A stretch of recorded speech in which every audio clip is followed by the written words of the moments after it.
Let's take you to KZN now, where 5 suspects have been shot dead in Morningside in Durban.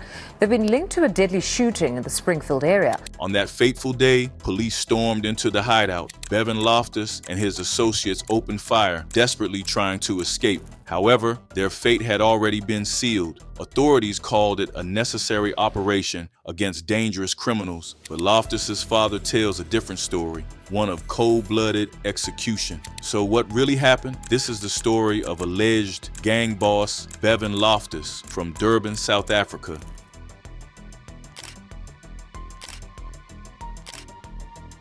Bevan Loftus was born and raised in the poor town, Durban, South Africa, a city where gang violence and organized crime have long shaped the streets. Growing up, he was exposed to both sides of the law. His father, Gregory Loftus, was a respected police detective, a man who dedicated his life to fighting crime. But Bevan's path would take him in a very different direction. As a teenager, Loftus showed an early interest in business, particularly in the tow truck and taxi industries, two fields notorious for territorial disputes and violent turf wars. He quickly gained influence, making connections with powerful figures in the industry. His ambition, however, went beyond legal business. Allegations surfaced that he was involved in underhanded tactics, using intimidation and violence to expand his reach. What started as a young man hustling in Durban streets would soon escalate into something far bigger and far more dangerous.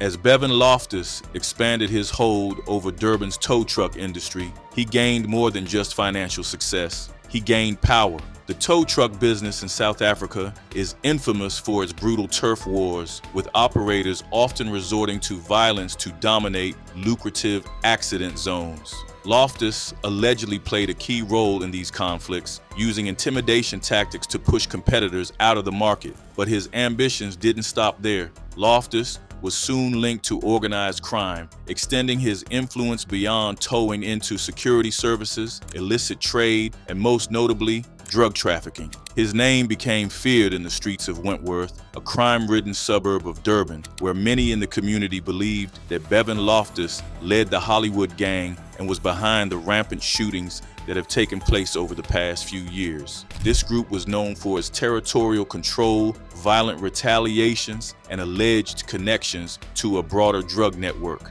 A Wentworth community leader speaking to a local website on condition of anonymity as members of the Hollywood gang are still active said, "Ever since police shot Bevan and his friends, the shootings have stopped in Wentworth. It is quiet. You won't believe how relieved the community is that they are dead." Bevan Loftus was no stranger to controversy, but in his final years, he was linked to some of the most violent crimes in Durban. Authorities accused him of being behind a series of shootings, targeted assassinations, and gang-related murders. The most infamous case tied to his name was the murder of Brandon Kalacharan, a suspected crime boss and leader of the 11th Street gang from Chatsworth. Kalacharan, his wife, and their child were gunned down in a brutal drive-by shooting in 2023, an execution-style killing that sent shockwaves through South Africa's underworld. Police sources alleged that Loftus played a significant role in organizing this hit, though definitive evidence remained elusive. Witnesses were too afraid to testify, and attempts to prosecute him in the past had fallen apart due to lack of cooperation. But despite the lack of convictions, the weight of allegations against him continued to grow. As law enforcement intensified their pursuit and his life became more and more in danger, Loftus went into hiding. He became a fugitive, constantly moving between safe houses while maintaining his grip on his empire from the shadows. Authorities issued multiple warrants for his arrest, linking him to weapons possession, drug trafficking, and conspiracy to commit murder. For months, Bevan Loftus had been a wanted man. Police Minister Becky Seeley described him as a key player in Durban's violent underworld, someone who had been causing big troubles and eliminating rivals in a brutal turf war. His criminal network, sales suggested, was far larger than anyone had realized. Yet, despite a long list of cases against him, Loftus had repeatedly evaded justice. The breakthrough came when police stopped a stolen white Isuzu Baki in Pietermaritzburg.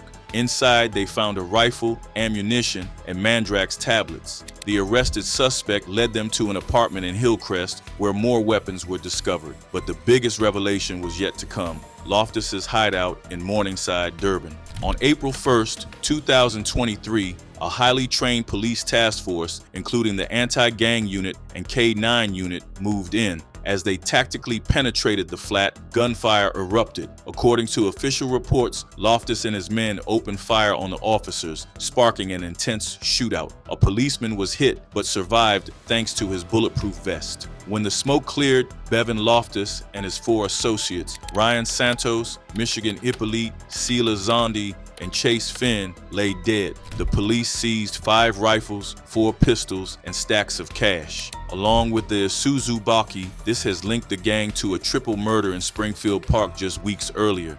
Seal praised the operation, but warned that the fight wasn't over. "We are definitely coming for more of them."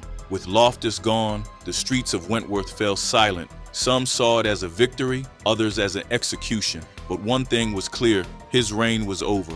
Authorities hailed the operation as a major victory in the fight against gang violence. For law enforcement, it was the long overdue downfall of a man who had terrorized Durban for years. But not everyone saw it that way. To his father, Gregory Loftus, and many others in the Wentworth community, this was not a takedown, it was an execution. The controversy surrounding his death would spark intense debate, with questions arising about whether Loftus was truly given a chance to surrender or if the police had always intended to kill him on sight. Standing in the Morningside flat where his son was gunned down, Gregory Loftus struggled to accept the official version of events. To him, the crime scene told a different story, one of an execution, not a gunfight. There was no forced entry, no damage to the door, he said, his voice steady but filled with grief.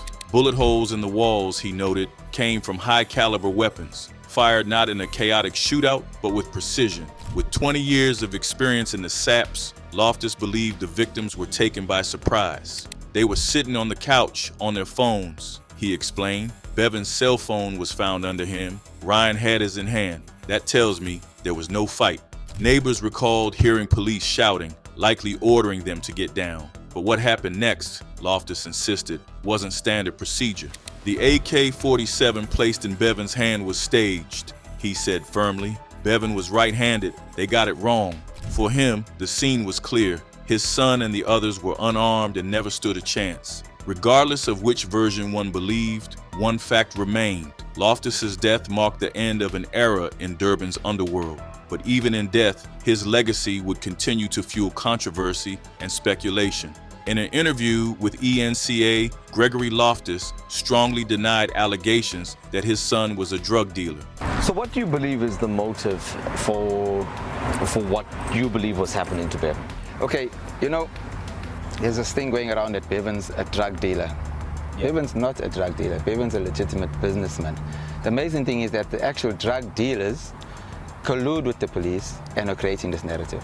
It's hard to believe, but that's actually what happened. Following the deadly raid, the Independent Police Investigative Directorate launched an inquiry into the operation that led to Bevan's death. The investigation aimed to determine whether law enforcement had followed protocol or if, as some claimed, the shootout had been staged to eliminate Loftus without due process. While police officials maintained that Loftus had engaged in a firefight, questions remained about the legitimacy of their actions. Gregory Loftus was certain his son was not where the police claimed he was. Before his death, Bevan had been preparing to serve an interdict against officials within the Hawks, challenging a police search in February that resulted in the seizure of crucial CCTV footage. That footage, Loftus believed, held the key to proving his son's innocence. Bevan had been accused of involvement in a shooting in Bel Air, but the hard drives, if recovered, would show he was at home at the time.